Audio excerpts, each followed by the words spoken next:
Big new battle apparently building between the Duchess of Cornwall, Camilla, and of course the late and wonderful Princess Diana. But what is it truly all about?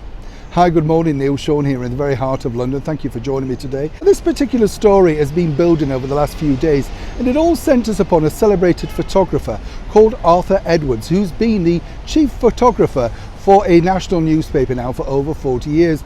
Wonderful man, simply met them all and literally snapped them all, literally. All of your favourite royals up close and personal.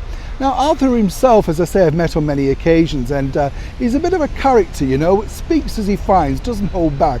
He's apparently fallen out of love with Harry and Meghan because of the way that they treated our gracious Majesty the Queen, as he pointed out, particularly in this wonderful year for her, her 70th year on the throne. But the bigger story was the fact that he said that Camilla was a nicer person than Princess Diana. Now, obviously we wanted to get to the bottom of this particular story, so let me explain. What Arthur really was alluding to is the simple fact that Princess Diana did have a very checkered life, let's not forget. And as we now know, all thanks to that investigation by her brother, Earl Spencer, she was really being manipulated by the disgraced journalist Martin Bashir in the latter parts of her life. So you can understand why her mood swings were very erratic. And Arthur pointed out that you never truly knew which version of Diana you were going to get when you met her. And that is true. I did meet her myself on a few occasions. She could be absolutely, you know, sort of beguiling, and on the next thing, quite moody and disinterested, you know. But given the fact that she was going through so much, obviously that was part of the reason why.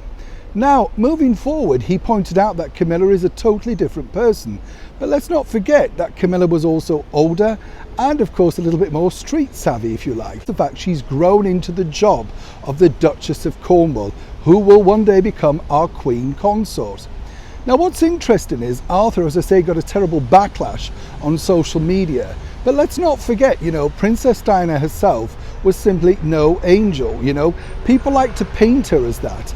But she was a real woman, a real human being with emotions and feelings. And clearly she was looking for something that was escaping her basically throughout her adult life.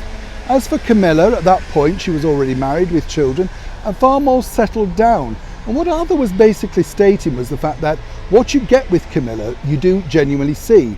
And having met Camilla myself, I would say that she's a straight down the line sort of a gal. She knows she's had a terrible backlash in the media. She knows she will never win over the entire public. But the bottom line is she's doing the job out of duty and doing the very best that she can. We can only speculate how life would have panned out for the late and wonderful Princess Diana. What Arthur was actually saying really was, well, really, nobody's perfect. So while everybody's having a go at Arthur, maybe it's a good time now, particularly when we're looking back so much with the Platinum Jubilee, to reflect on whether we're all individually good people at heart. Neil Sean in the very heart of London.